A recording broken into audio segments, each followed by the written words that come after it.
कि अंतिम श्वास तक। और इसमें भक्ति को प्रफुल्लित करने का सबसे आसान फार्मूला है कि भाई जो गुरु बचन पे डट गे रकट गे फंद 84 के।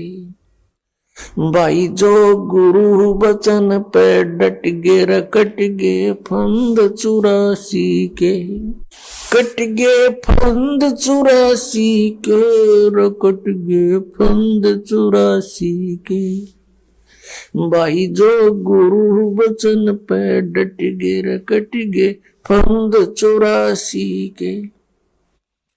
वस्तु मिली ठोड़ की ठोड़ मिटगी मन पापी की दौड़। वस्तु मिली ठोड़ की ठोड़ मिटगी मन पापी की दौड़। भरम मिटे मथुरा काशी के। भरम मिटे मथुरा काशी के। इसका सबसे पहला फार्मूला है गुरु जी की आज्ञा का पालन करना चाहिए। गुरु जी इज ए डॉक्टर। गुरु जी को एज ए डॉक्टर डील करे और आप हो रोगी जन्म और मरण के दीर्घ रोग के। और इस रोग के नाश के लिए जिन जिन वस्तुओं का परहेज है वो आपने रखना पड़ेगा। अब जैसे हाई ब्लड प्रेशर के व्यक्ति को नमक और चीकना वस्तु बंद कर दी जाती है, तो फिर उसने अगर जीवन चाहिए तो ये पथ्य रखना पड़ेगा। इसी प्रकार परमात्मा कहते हैं नाम बचे और पथ रहे। पथ माने यानी परहेज रखे तो मुक्ति में कोई दिक्कत नहीं आएगी। और ये परहेज कौन कौन से हैं? जैसे तम्बाकू, शराब और भाई ये और बकवाद, रिश्वतखोरी, लूटा खसोटी, मिलावट, तम्बाकू, मांस, ये शराब, ये प्रयोग नहीं करना चाहिए। ये तो वैसे भी एक सभ्य पुरुष का वैसे भी आहार नहीं है। ठीक है, हम कुसंगत घनी फैल गई अपने समाज में, मानव समाज में, और बच्चे देखम देखा फिर एक ये नकल बहुत जल्दी कर लेते हैं। बीड़ी पीता देखा बीड़ी पीने लग गए, सिगरेट पीता देखा नो टोर सी बना के आप भी सिर्फ पीवो बेसिक ना पर नो जरूर करने लग गए कुछ, फिर वो पीने लग गए। ऐसे ही शराब और मांस का एक दूसरे को देखकर हमने ये प्रचलन कर दिया, प्रचलन हो गया।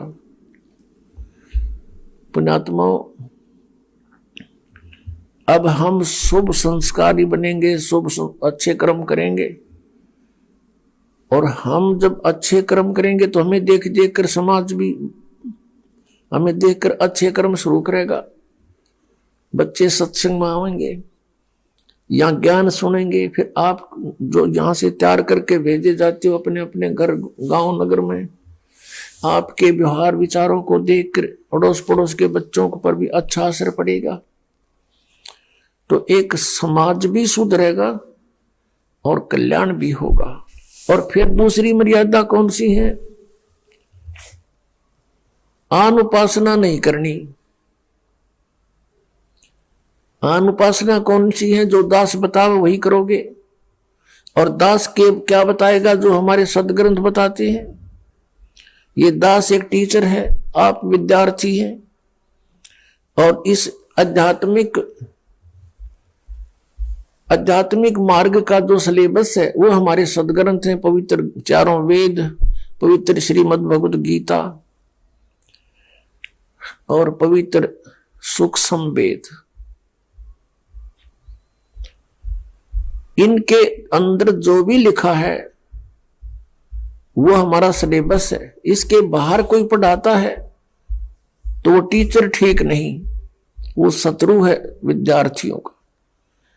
और पवित्र 18 पुराण, पवित्र कुरान शरीफ, पवित्र बाइबल, पवित्र गुरु ग्रंथ साहिब, ये हमारे पाठ्यक्रम की पुस्तकें हैं। और इन पाठ्यक्रम की पुस्तकों में जो ज्ञान सीधा परमात्मा ने दिया है केवल वही स्वीकार्य है। और फिर जिनको परमात्मा आकर प्राप्त हुए अपने विधान अनुसार उन नेक आत्माओं को, और उन्होंने जो परमात्मा परमेश्वर को देखा सचखंड में, सतलोक में, और फिर सब स्थिति से वो परिचित हुए, उन्होंने फिर जो ज्ञान अपनी अमृतवाणी में लिखा है वो ज्ञान हमें मान्य है। उसके साथ साथ जैसे 18 पुराण ये सहयोगी ज्ञान है सृष्टि रचना को समझने के लिए, बाकी इन 18 पुराणों का इस भक्ति मार्ग में कोई योगदान नहीं है। भक्ति मार्ग में योगदान है पवित्र गीता जी, पवित्र 5 वेद, 4 वेद तो आपके सामने है, वेल नोन है, और 5वां जो सच्चिदानंद ब्रह्म की वाणी उन्होंने खुद अपने मुख से आकर बोला है और यहां आकर रहे हैं, वो वाणी ये है हमारे भक्ति के मार्ग के सदग्रंथ। इसके अतिरिक्त जैसे पुराण है, कुरान है, और जैसे कुरान शरीफ में जो ज्ञान दिया है ब्रह्म ने हजरत मोहम्मद जी को सीधा, वो ज्ञान बिल्कुल सही है। उसके अतिरिक्त किसी फरिश्ते ने प्रवेश करके बोला है तो फरिश्ते की आदेश हमें स्वीकार्य नहीं, केवल परमात्मा का जो ज्ञान है वही हमें स्वीकार्य है। जैसे पुराणों के अंदर ब्रह्मा जी ने अपना अनुभव, कुछ वेदों का ज्ञान मिक्स और कुछ पूर्ण परमात्मा ने आके जो उसे डिस्कस की थी वो ज्ञान ले लिया थोड़ा सा, तो वो ज्ञान कंप्लीट ना स्वीकार किया कबीर परमेश्वर वाला। अपना अनुभव वेदों को जैसा उसने समझा वो ज्ञान मिला करके वेद ये पुराणों का ज्ञान सुना दिया। फिर ब्रह्मा जी से सुने हुए ज्ञान को फिर अन्य ऋषि महर्षियों ने कुछ ब्रह्मा जी वाला ज्ञान, कुछ अपनी खिचड़ी बनाई और फिर आगे अलग पुराण की रचना कर दी। इस तरह ये 18 विभाग हो गए। वैसे ये एक ही ज्ञान है, एक बोध कहलाता है। तो भक्ति मार्ग के अंदर साधना के लिए पवित्र वेद ही सफिशिएंट है, पवित्र गीता जी, और पवित्र 5वां वेद सूक्ष्म वेद, और वो पवित्र वाणी जो सदग्रंथ, जो महापुरुषों ने परमात्मा को जाना, परमात्मा का साक्षात्कार हुआ, सतलोक को देखा, उनका जो विधि उन्होंने अपनाई भक्ति की वही हमने अपनानी पड़ेगी, और तभी हम इस भक्ति मार्ग में सफल होंगे। इसके अतिरिक्त वे ऑफ वर्शिप यानी पूजा की विधि हमने पुराणों से नहीं लेनी है, हमने और किसी से नहीं ग्रहण करनी है, केवल वेदों से ग्रहण करनी है। तो श्रीमद् भगवत गीता में गीता का ज्ञान कौन दे रहा है? ये ब्रह्म सरपुरुष श्री कृष्ण जी में प्रवेश करके, और वो कह रहा 8वें अध्याय के 13वें श्लोक में कि ओम इति एकाक्षरम ब्रह्म विवहारण माम अनुसमरण ये परियाति तजन देहम सयाति परमाम गतिम। मुझ ब्रह्म का केवल एक ओम नाम है, बस और कुछ नहीं। और इसको उच्चारण करके सिमरण करता हुआ शरीर त्याग कर जाता हुआ, यानी अंतिम सांस तक इसका सिमरण करता है तो मेरे वाली परम गति को प्राप्त होता है, सयाति परमाम गति। अब ओम नाम से कौन सी गति मिलेगी? ब्रह्मलोक। और ब्रह्मलोक में गए हुए प्राणी भी जन्म मृत्यु माते हैं। गीता ज्ञानदाता कहता है कि अर्जुन 4थे अध्याय के 5 और 9 में, 2रे अध्याय के 12 में, 10वें अध्याय के 2 श्लोक में कि अर्जुन तेरे और मेरे बहुत जन्म हो चुके हैं, तू नहीं जानता मैं जानता हूं। गीता ज्ञानदाता ब्रह्म है, ये ब्रह्मलोक में रहता है लेकिन गुप्त रहता है। उसके ब्रह्मलोक में इसने क्या गलती, क्या जुल्म कर रखा है? धोखा देने के लिए नकली सतलोक, नकली अलखलोक और नकली अगम और अकय लोक बना रखे। इसको मालूम था कि कहीं इनको सच्चाई का पता चल जाए, ये भाग जाए यहां से, और स्वयं रहता है गुप्त, और वहां गुप्त स्थान से आकाशवाणी कर देता है। जैसे हजरत मोहम्मद को लेकर गए थे फरिश्ते, वहां जाकर छोड़ दिया, ब्रह्मलोक में, और वहां आकाशवाणी आती है ऊपर से, सामने कुछ नहीं दिखा हजरत मोहम्मद ने, क्योंकि ये गुप्त रहकर काम करता है सारे। इसने कसम खा रखी है, प्रतिज्ञा कर रखी है इस काल ने कि मैं कभी किसी के सामने अपने वास्तविक शरीर में नहीं आऊंगा। तो पर्दे के पीछे से हजरत मोहम्मद को आदेश दिया कि तू 50 नमाज डेली करेगा। फिर वापस आने लगा तो वहां पर जो ईसाजी मूसाजी थे वहां उसमें पितरलोक में उन्होंने कहा कि ये बहुत हो जाएंगी, कुछ क्षमा याचना करवाओ। फिर आखिर में ये 5 राख दी, 5 समय की। और पूरा मुसलमान समाज इसी ज्ञान पर आधारित है। अल्लाहु अकबर ये तो इनका मंत्र है।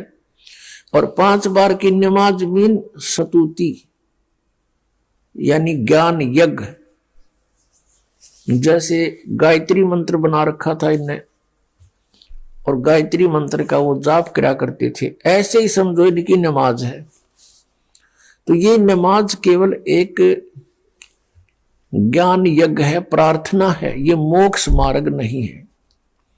मोक्ष मार्ग के लिए मंत्रों की आवश्यकता पड़ती है, नाम के जाप की आवश्यकता पड़ती है। तो इस प्रकार ये ज्ञान जो अब आपके समक्ष आया है कंप्लीट, ये जो तत्व ज्ञान दास को प्राप्त हुआ, पुण्यात्माओं, ये अमावस्या का दिन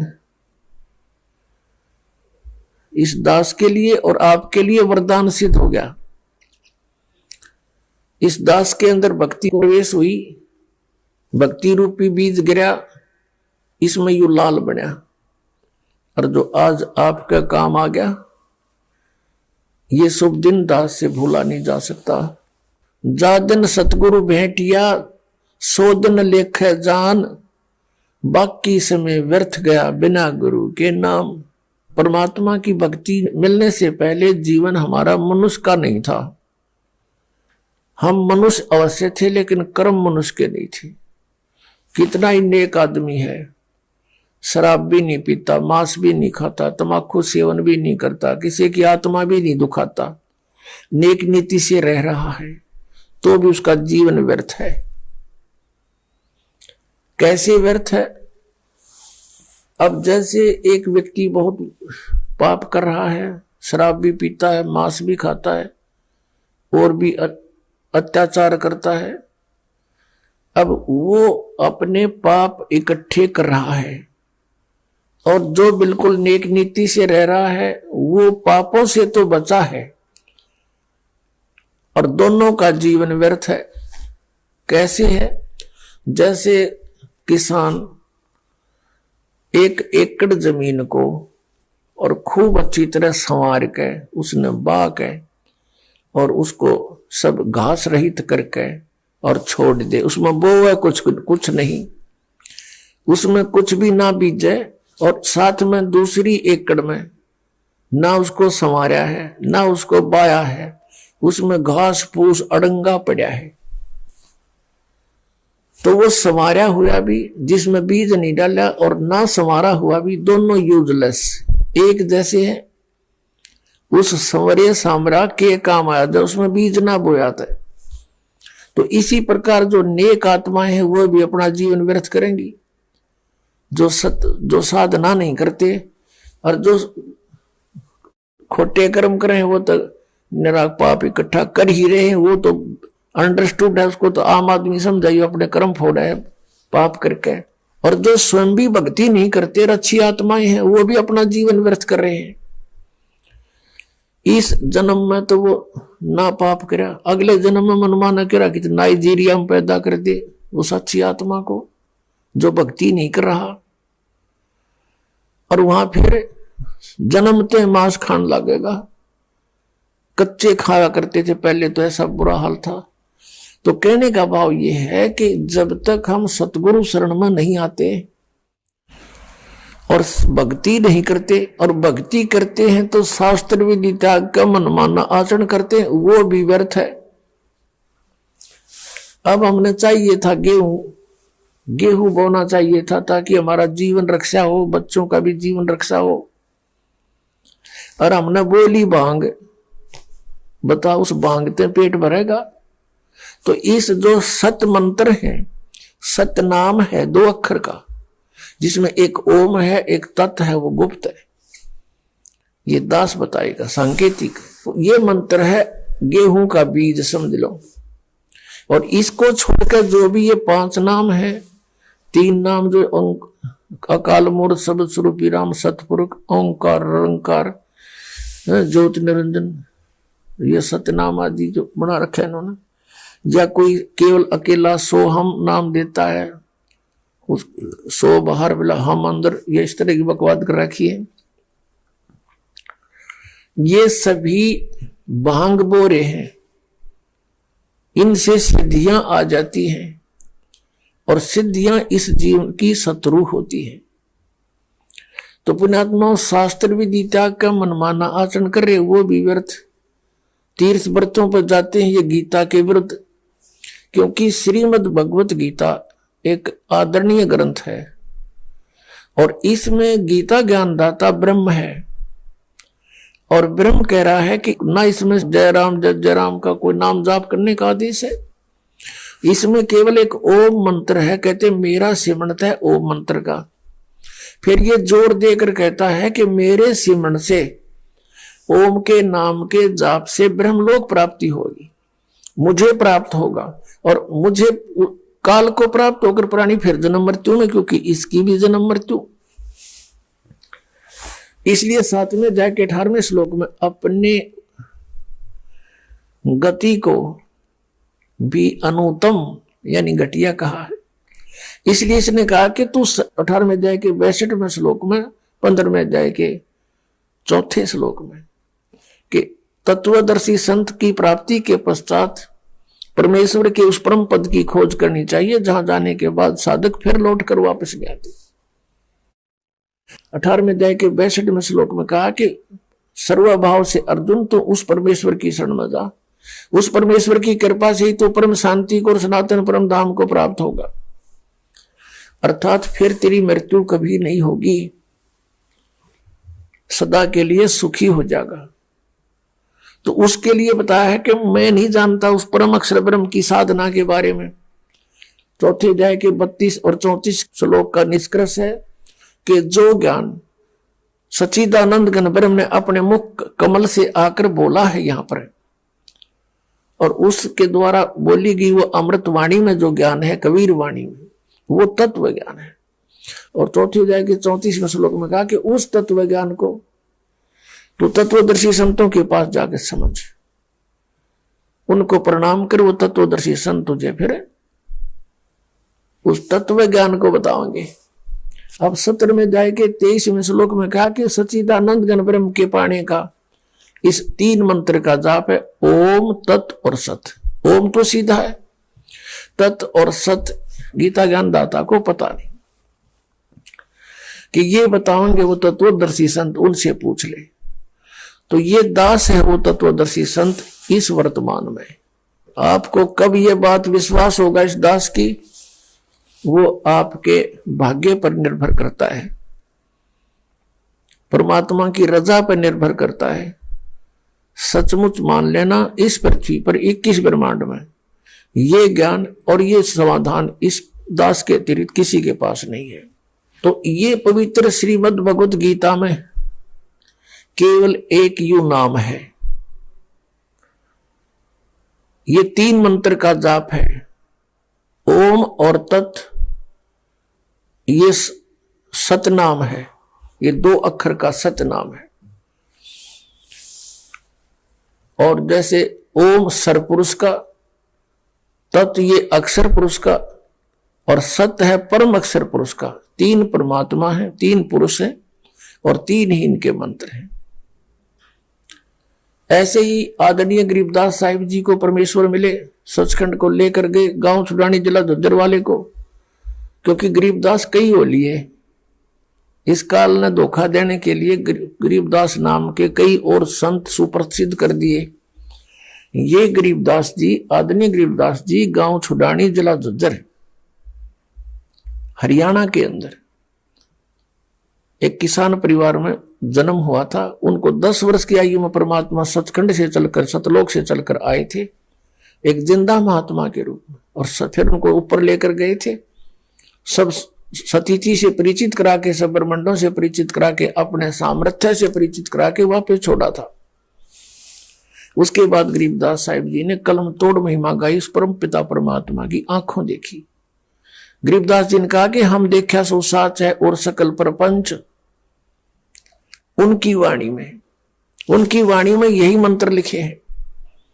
आदरणीय नानक साहिब जी को परमात्मा मिले थे बेई नदी पर, उनको फिर अंतर्ध्यान करके सचखंड में लेकर गए थे।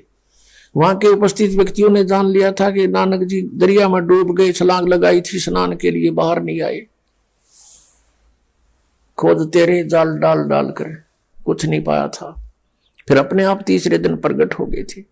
उसके बाद काशी में आकर देखा, सचखंड में जो देखा था परमात्मा पूर्ण ब्रह्म सतपुरुष अकाल मूर्त, वो काशी में जुलाई का काम करता हुआ देखा। जब कहा था फाई सूरत मुल्क की वेश ए ठगवाड़ा ठगी देश, खरा सियाणा बहुता बार देखो यो दानक रूप रहा करतार। अब फिर उस नानक साहब की किसी ने नहीं मानी, पूरा हिंदू समाज विरोधी हो गया उनका। उनके पिताजी ने भी विरोध कर दिया उन पांडवों के कहने से कि आपके घर में ये के नास्तिक पैदा हो गया।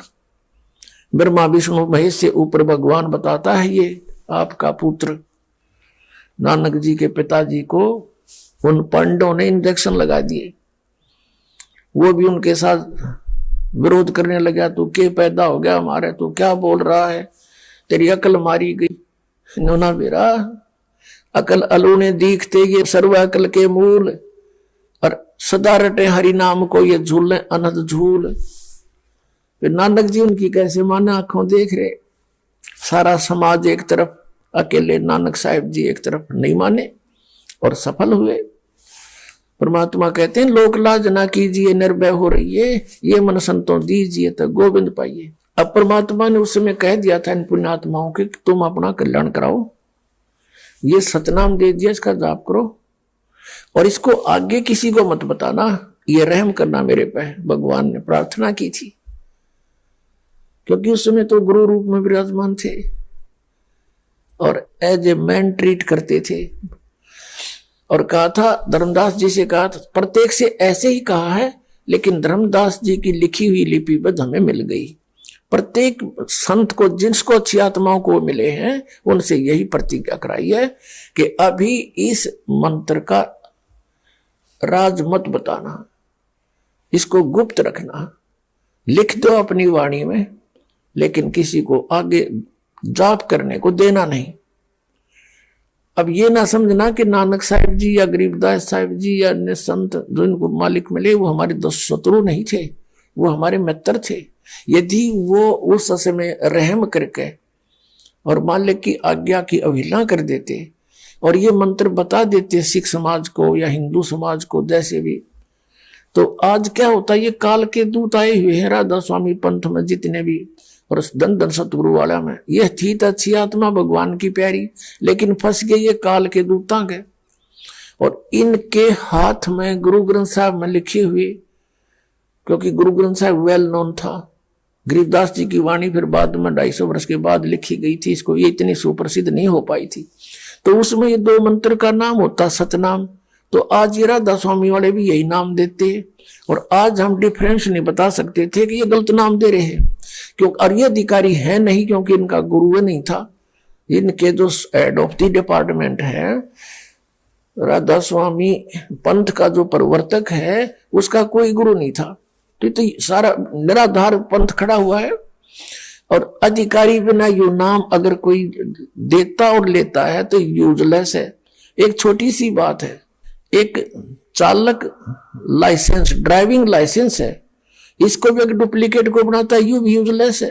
और हमने पासपोर्ट बनवाना सतलोक जान का, या कोई पासपोर्ट नकली बना देता है, वो भी यूजलेस। दोनों की सजा होगी, बनाने वाले की और बनवाने वाले की। तो पुण्यात्माओं ये अधिकारी थे नहीं, और इनको ये भेद पता लग जाता तो ये भी नाम देते और दुनिया इन इकट्ठी करे ली थी। तो अब इन जो पुण्यात्मा वहां फंस गए, अब उनको पता चलेगा हम गलत दिशा में जा रहे हैं, और जरा सी भी अकल भगवान ने इनको दी होगी तो तुरंत छोड़ा होंगे उनको। और अपना कल्याण ईब कराएंगे, क्योंकि भगवान के बच्चे हैं। तो परमेश्वर ने कहा था धर्मदास तो लाख दुहाई, और ये मूल ज्ञान की ते बार ना जाई। मूल ज्ञान बार जो पढ़ी, ये बिचली पीढ़ी हंसनी तरही। मूल ज्ञान तुम तब तक छुपाई जब तक द्वादश पंथ मिट जाई। कहा है कि तुम इस ज्ञान को, मूल ज्ञान को, सार नाम को छुपा के रखना, और सतनाम को भी तुम जाप करना, पर आगे प्रदान मत करना। अब परमेश्वर कहते हैं सोहम शब्द हम जग में लाए, सार शब्द हमने गुप्त छुपाए। नामा छिपा ओम तारी, पीछे सोहम भेद बिचारी। सार शब्द पाया जद लोई, आवागमन बहुर ना हुई। अकेले सोहम नाम को भी कुछ एक न परमात्मा कबीर जी की वाणी से ले लिया, और हल्दी की गांठ से पंसारी बन गए और सोहम नाम देते हैं। वो अधिकारी भी नहीं है, और सोहम से, अकेले सोहम से मोक्ष भी नहीं हो सकता। कबीर साहब ने कहते हैं सोहम सोहम जप मरे, व्यर्था जन्म गवाया। सोहम ऊपर और है सत सुकृत एक नाम, सोहम के ऊपर ओ है सार नाम। परमात्मा कहते हैं जब तक सार नाम नहीं मिलेगा ये सोहम का जाप भी व्यर्थ है। अब नानक साहिब जी की विषय में आपको दिखा कि वो क्या नाम जपते थे। उनकी जन्म साखी में उनके सबसे निकटतम सिख यानी शिष्य बालाजी के द्वारा लिखा हुआ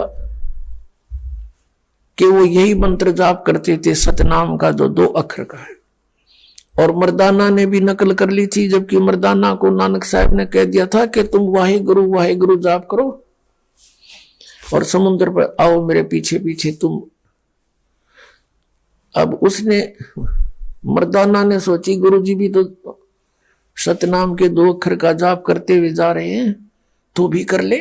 वो फिर डूबने को लगा जब नानक साहब ने कहा कि मर्दाना ऐसा ना कर, आज्ञा का पालन करो, नहीं तो ऐसी हालत हो जाएगी तुम्हारी। तो ये एक झटका देना था, और वो लिखना भी था। वो मंत्र लिख दिया मंत्र वाणी में, लेकिन आगे चल के सिख समाज के जो मुखिया थे यानी आने वाले गुरु थे, उन्होंने फिर इस बात को मद्देनजर रखा कि मर्दाना ने एक दिन ये सतनाम जाप किया था, वो डूब गया होता, गुरु जी का आदेश है इसको जाप मत कर, तो उसने फिर छोड़ दिया।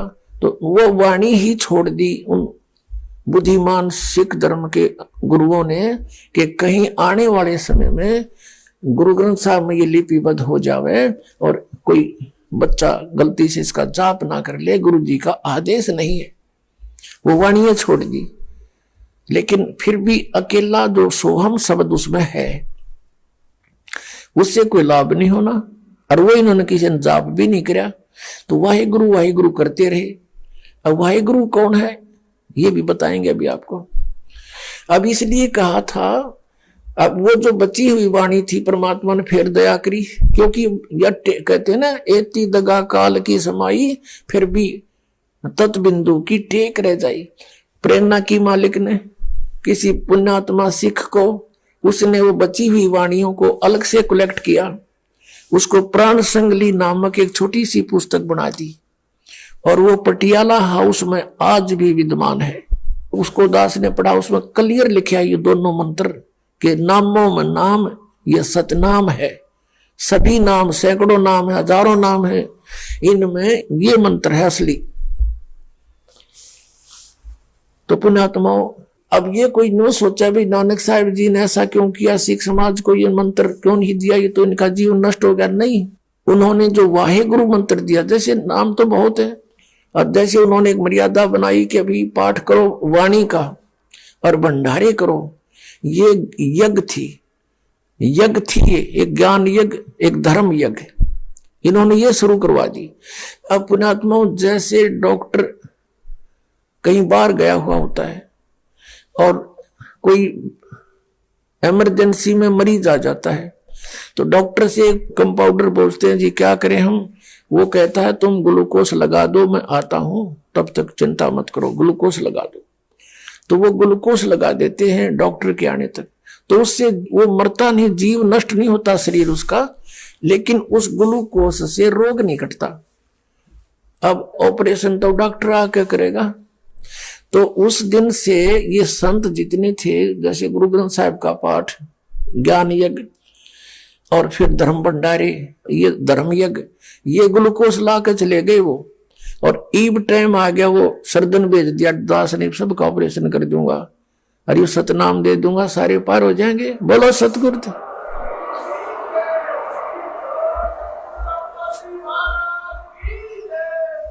वो हमारे बहुत बड़े हितैषी थे, उन्होंने अपने परमात्मा अपने गुरुदेव की आज्ञा का पालन किया। और संत वही होता जो गुरु वचन पर डट गया, चाहे कुछ भी होता दिखे, अपने नहीं चला करते। अब वो महान आत्मा थी, इसलिए वेदों में लिखा है कि वो परमात्मा आता उन दृढ़ भक्तों को मिलता जो उसकी बात का पालन करते, उन्हीं को सच्चा ज्ञान देता है। नहीं तो आप जी, अब नानक साहब के पुत्र भी तो थे, 2 पुत्र थे, एक श्रीचंद नाम था, एक का लक्ष्मी चंद, उनको भी ना दिया यू नाम। नहीं, मारे जैसी स्थिति के डगमग व्यक्ति होते तन्नो सोच दे अपने बेटे ने दे दूं, कदे ये दुखी हो जा। और बेटे दनते बिजली गिर जानी थी, उन बेटिया ने अलग से डारा पंथ चला लिया, गुरु नानक साहब से भी विमुख होकर।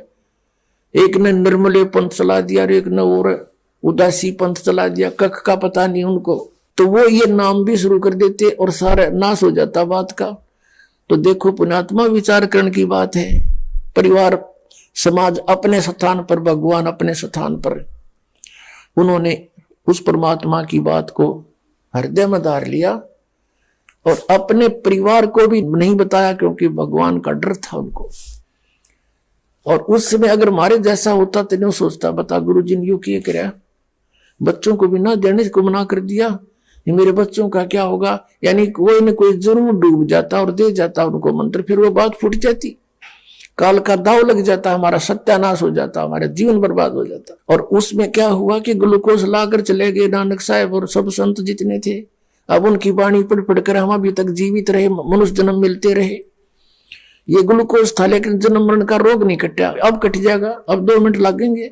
असंग जन्म हो गए, धक्के खाते, 9 संग जन्म हो लिए, ब्रांड मैटी होता है, एक 5-7 जन्म और हो गए, मनुष्य के ही हुए लगातार, ये भी गारंटी है। उस जो भी संपर्क में आए हैं, ये संतों की वाणी पढ़ते रहे, वो जन्म मनुष्य का होता रहा, लेकिन जन्म मरण का रोग नहीं कट सकता इस वाणी के पाठ से और धर्म यज्ञ से। ये तो ग्लूकोज है और ये अब आवश्यक भी है, क्योंकि हम दीर्घ रोगी हो गए। और अब ये ट्रीटमेंट जो है, ये कैप्सूल अब दिए जाएंगे आपको, इसे रोग कटेगा। तब धर्मदास ने एक प्रार्थना की थी, हे परमात्मा, हम हैं तो बाल बुद्धि, हमारी बुद्धि इतना काम नहीं कर सकती जहां मालिक आपकी बुद्धि करेगी। लेकिन हे परमात्मा, आपने मुझे मना कर दिया कि किसी को नहीं बताना, इन जीवों का कल्याण कैसे होगा। हे प्रभु, आप तो दयालु हैं, दया करो मेरे दाता। तब उन्हें कहा था धर्मदास, हम फिर आएंगे।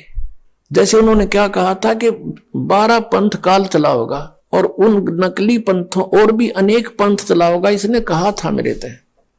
एक समय जब परमात्मा प्रथम बार आए थे इस काल के लोक में, तपस्या पे मिला था यो, और परमात्मा वहां खड़े थे, जीवों को समझा रहे थे जो तपस्या पर दुख पा रहे थे। उसी समय ये काल आ गया परमात्मा के ऊपर, इसने अपने मारने के लिए झपट्टा छोड़ा। कबीर परमेश्वर जी अपने पुत्र सहजदास के रूप में विराजमान थे। तो इस काल ने अपना बड़ा भाई सोचा, सहजदास आ गया, इसने मुझे वहां से भगाया था, अब इसने मार दूंगा मैं। उसने सोची थी इसलिए झपट्टा मारा था, लेकिन परमात्मा के सामने उसकी के बसाव थी, अपने आप नीचे गिर गया और नीचे पाताल में पहुंच गया। इतना भयभीत हो गया, डर गया। फिर वहां से लाए उसको पकड़ के ऊपर उसके ब्रह्मलोक में, वहां फिर खड़ा कराया, अक बैठ बात सुने। तब उसने कहा था कि हे प्रभु, हे बड़े भाई, हे तात, मैं तो आपको पिताजी के समान समझता हूं। हे भगवान, मुझे कुछ वरदान दे दो, मेरा यहाँ काम नहीं चल रहा। मैंने कहा था कि बोल क्या वरदान मांगता है। कि ऐसे ऐसे क्या करने आए हो तुम, कि मैं पिताजी ने भेजा हूं, परमात्मा ने कहा, और तूने ये जीवों को इतना दुखी कर रखा, नाश कर दिया, किसी बेटा मरा, किसी की बेटी मरा, किसी को कोड लग गया, क्या क्या हाकार मचा रखे, ये जीवन है इनका, ऐसा नरक बना दिया तूने। नकमे तेरे साथ आ भी गए थे तो ऐसा जुल्म करते हैं, तेरे दया नाम की चीज नहीं, परमात्मा ने भेजा हूं, मैं नीचे जाऊंगा, सबको बताऊंगा कि ये काल है, ये भगवान नहीं है, तुम जिसको परमात्मा मान बैठे हो, और उनको वो मंत्र दूंगा जिसे ये लेकर के पार हो जाएंगे। तो इसने फिर चापलूसी बरती, कोई बात नहीं, आप जो करो कर लेना, पर मुझे एक वर दे दो, मेरी कुछ आवश्यकताएं पूर्ति कर दो। बोल क्या मांगता है कि नहीं ऐसे नहीं, वरदान दे दो, प्रतिज्ञा कर लो। अच्छा, वचनबद्ध हुआ। बोल क्या मांगता है? तब इसने कहा था कि 3 युगों में जीव थोड़े ले जाना, चौथा युग जब कलयुग आवे, तब तो शरण बहु जीव बहु जावे, ऐसा वचन हर मोय दीजे, तब संसार गमन तुम कीजो। तब इसने कहा था कि भगवान ऐसा वरदान दे दो मुझे, और फिर ये कहा था कि एक और दया करना मेरे पे, कि जब तुम चौथे युग में आओ तो अपना ज्ञान दे करके, जबरदस्ती ना करना, अपना ज्ञान तुम देना, आपका ज्ञान मान ले तो वो आपका, और हमारे ज्ञान पर आश्रित है हमारा, आपका नाम जपे आपका, हमारा नाम जपे हमारा। परमात्मा ने तो अंडरस्टूड था कि जो जहां साता बासा हुई, परमात्मा बोले ठीक है। अब जब सारे वरदान ले लिए वचनबद्ध करके, फिर एकदम तेवर बदल गया, ने बोला जाओ जोग जीत बेसिक संसारा, आ जाना बेसिक जोग जीत संसारा, जीव न माने कहा तुम्हारा। जब तुम कलयुग में आओगे जीवों को चिताने और ले जाने के लिए, तब तक तो इन्हें इतना बिगाड़ दूंगा, या तो भक्ति योग नहीं रहेंगे। जैसे महात्मा बुद्ध कौन थे? ये पुण्यकर्मी प्राणी थे, और विष्णु के लोक से आए थे, स्वर्ग लोक से आए थे, विष्णु के स्वर्ग लोक से। अब यहाँ राजा भी बन गए, लेकिन वो सुख तो नहीं, यहाँ पर वो सुख है ही नहीं। उसकी खोज में घर त्याग दिया, अपने आप साधना करने लग गया, हठ योग कर लिया, खाना पीना भी त्याग दिया। मरने को हुआ तो एक माई ने उसके मुंह के खीर लगा दी, सच वो थोड़ी सी आंखें खुली, खाई थोड़ी सी, फिर वो उठा। उसने कहा था starvation could not lead to salvation, भूखा मरण से कल्याण नहीं हो सकता। काल यही चाहता था, कुछ सिद्धि आ गई हट करने से। काल यही चाहता है कि ये नास्तिक हो जाए, गलत शास्त्र विधि त्याग का मनमाना आचरण करते हैं। अब महात्मा बुद्ध ने जो आगे प्रवचन करने शुरू किए, उसके आधार से उसकी वचन में शक्ति, क्योंकि पूर्व जन्म की भक्ति थी उसमें, जैसे राधा स्वामी पंथ के शिवदयाल जी, और फिर उसके अनुयायी हुए हैं जयमल सिंह जी व्यास में, और फिर सावन सिंह जी के शिष्य हुए हैं खेमामल बलोचिस्तानी सामस्ताना, जिसने सच्चा सौदा सिरसा में अपना डेरा बना दिया। और ऐसे ही वो जय गुरुदेव पंथ बन गया, आगरा से निकला हुआ मथुरा में। ये सभी पुण्यात्मा उस महात्मा बुद्ध के से थे, और वो काल का फंस गया महात्मा बुद्ध। और उसने फिर क्या किया, पूरा रूस, पूरी चाइना महात्मा बुद्ध के उन विचारों पर आधारित होगी। उसने जो मर्यादा बनाई हुआ तो सही थी, लेकिन वे ऑफ वर्शिप उसकी रॉन्ग थी। सभी उसके अनुयायी इसलिए हुए थे कि ये महापुरुष है, हमें कल्याण कराएगा। उन महात्मा बुद्ध के द्वारा बताई गई साधना से किसी को आध्यात्मिक लाभ नहीं हुआ। कुछ 1-2 पीढ़ी के बाद सभी नास्तिक हो गए। देख रहे उसका क्या रिजल्ट, पूरा चीन देश नास्तिक है, और नास्तिक देशों का नाश होया करता है, काफी समय तक नहीं बचा करते। अब रूस में देख लो कति नास्तिक, हिंदुस्तान में भी कुछ ऐसे पनप रहे हैं बीज, कहते हैं भगवान है ही नहीं, जीव ही परमात्मा है, ये भी नास्तिक समझो। तो ऐसे ही राधा स्वामी पंथ, धन सतगुरु पंथ, जय गुरुदेव पंथ, ये बाल योगेश्वर पंथ, हंसादेश पंथ, सतपाल का पंथ, और ये आसाराम का पंथ, तेरा सुधांशु जी का पंथ, ये सारे शास्त्र विद्या का मनमाना आचरण है, और ये यूजलेस है। ये सभी नास्तिक बना देंगे, ये काल के दूतों का काम कर रहे हैं। तो पुण्यात्माओं, अब काल ने कहा था कि 12 पंथ करूं मैं साजा और नाम तुम्हारा ले करूं आवाजा। 12 पंथ नाम जो ले ही वो हमरे मुख आन समोही। जोग जीत बेसक जाओ संसारा जीव ना माने कहा तुम्हारा।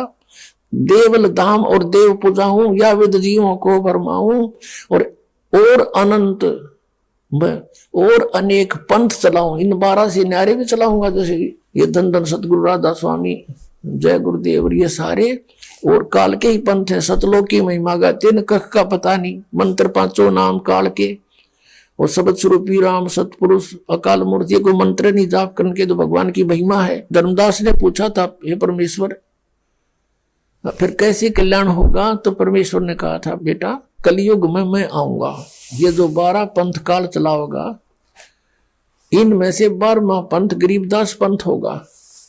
और संवत 1774 हुई ता दिन प्रेम प्रगटे जग सोई।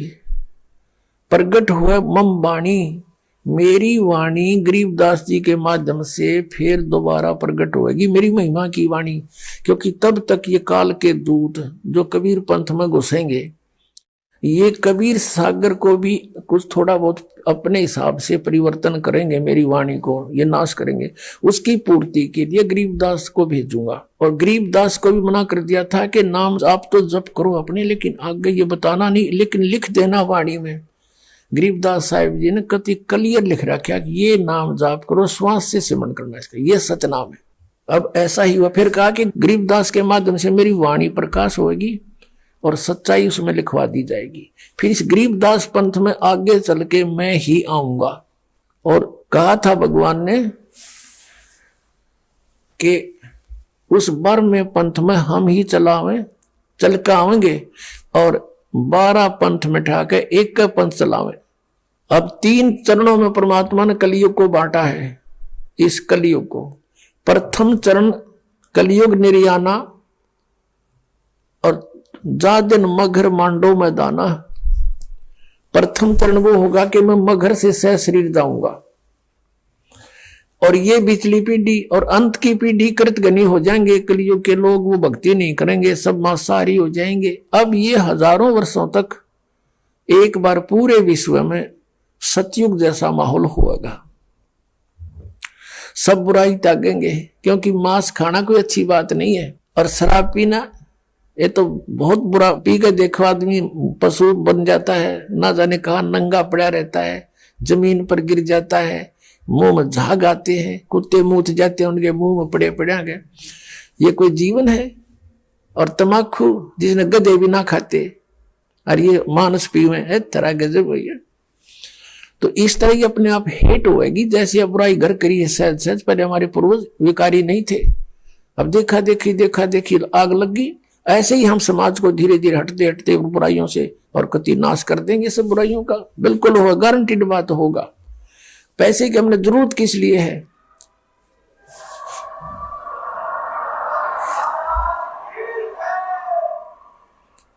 अब पैसे की हमने आवश्यकता किस लिए? जो हमने अपनी रीतियों को गना फैला दिया।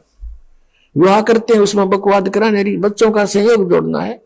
2 आदमी इकट्ठे हो तो 4 और भाई हमारी पुत्री आपके पुत्र से विवाह, बात खत्म हुई। परमात्मा ने संयोग जोड़ ही रखा है। वो खाओ 2 रोटी चलो अपने अपने घर में, कुछ नहीं देना कि परमात्मा पर विश्वास रखो, जो बेटी के भाग में उसको अवश्य मिलेगा। माँ बाप मर जाते उनके बेटी देखा हुआ सबसे सुख से रह रही है। तो पुण्यात्मा इस तरह हमने भगवान पर आसरा फेर करना पड़ेगा। हम अपने तरीके से आप धनी बनना चाहते हैं और अपने बच्चों को धनी बनाना चाहते हैं। हम दूसरे से धन लेकर धनी बनना चाहते हैं, 7 जन्म नहीं बन सकते, ये सत्कर मान लेना। हम परमात्मा की भक्ति ऐसी करेंगे जो हमें हमारी किस्मत से अधिक भी देगा, अगर आवश्यकता होगी तो। वो परमात्मा मिल गया हमने, इसलिए भगवान को खोजा करते थे। जब हम अपना प्रयत्न करके थक लेते, मेहनत मजदूरी बिजनेस, और उसमें घाटा होता तो हम भगवान को खोजा करते थे। वो ऐसी शक्ति है हमारे इन घाटिया ने पूरी कर दे। अब वो भगवान हमने सीधा ही मिल गया, अब हमने क्या जरूरत है कहीं और उठ पटांग काम करने की, अब सीधा ही मिल गया हमने को। तो तब परमात्मा ने कहा था धर्मदास, कलयुग बीते 5500 पाचा, तब ये मेरा वचन होगा साचा। अब धर्मदास जी कहा था भगवान वैसे तो आप जो कहे वो सत्य ही है, लेकिन हमारे यह बात गले नहीं उतरती है दाता। वो कब आएगा वो दिन कि जिस दिन ये शांति होगी। अभी भी आग लगी पड़ी है, हिंदू मुसलमान लड़ रहे हैं आपस में, कत्लेआम कर रहे हैं। तो परमात्मा ने कहा था बेटा इसने युग करना था, हमें तुम्हें डिवाइड करना था। और कलयुग में करा, सतयुग में नहीं करा, द्वापर में कोई मजहब नहीं बना, त्रेता में नहीं बना। अब अभी क्यों बना दिए नरे मजहब कि ये आपस में लड़ते रहे। कोई भी जरा सा भी किसी के नु कह देगा आपकी साधना ठीक नहीं, मार काट मच जाती है, कोई बात है। तो इसने जानबूझ के कर रखा कि अब करके दिखाइए कोई जिक्र भगवान का। अपने जो जैसी भी जो साधना करे उसको फाइनल मान रहा है, और उसको कोई समझाने की चेष्टा करता है, उसको मूर्ख बनाते। जैसे इस दास के साथ क्रोथा कांड क्यों हुआ, यही हुआ था कि दास ने सच्चाई की कि तुम्हारी साधनाएं गलत है, ये तुम्हारा महर्षि सिद्धानंद कति अज्ञानी पुरुष है। इसने भट्ठा बैठा दिया पूरे समाज का। इस बात का उन आचार्यों को दुख हो गया कि उनकी रोजी रोटी मरे थी, कि अगर तुम्हारे अनुयायियों को पता लग गया कि सचमुच ये अज्ञानी व्यक्ति था, सत्यार प्रकाश में भट्ठा बैठा दिया इसने, कुछ भी ठीक नहीं लिख रखा, तो तुम्हें कोई नहीं पूछेगा। इसलिए सबको भ्रमित किया। मुख्यमंत्री को भी इंजेक्शन ला दिए कि तो गुंडा है, बदमाश है, क्रोधाश्रम ऐसा ऐसा होता है। तो सब ने मिलकर वहां से हमें भगा दिया। लेकिन परमात्मा ने जो करना है उसने कैसे रोक देंगे। ये तो अंधे गधे हैं जो भगवान के मार्ग पर खड़े होकर अवरोध पैदा करने की चेष्टा कर रहे हैं। जैसे एक अंधा गधा रेल की पटरी पर खड़ा, और उसने देखा दूर से आहट हुई कि गड़गड़ गड़गड़ वो कोई वस्तु आ रही है तेरी ओर। उसने सोचा तेरे तरफ कौन आ रहा है। उसने जिधर से आहट आ रही थी उधर दोनों पैर कर लिए पिछले, दुलत्ती पहना ली, अकांड दे निकट ठोकूंगा। अब वह ट्रेन तो निकट आनी ही थी, क्योंकि मार्ग उसका वो खड़ा गलत जगह, पाप मूर्ख अवरोध पैदा करने की चेष्टा कर रहा है। वो निकट आई ट्रेन, उसने दोनों दुलत्ती मारी, हर वो उठा के पटक दिया, बाहर पड़ा जाकर टुकड़े टुकड़े हो गया।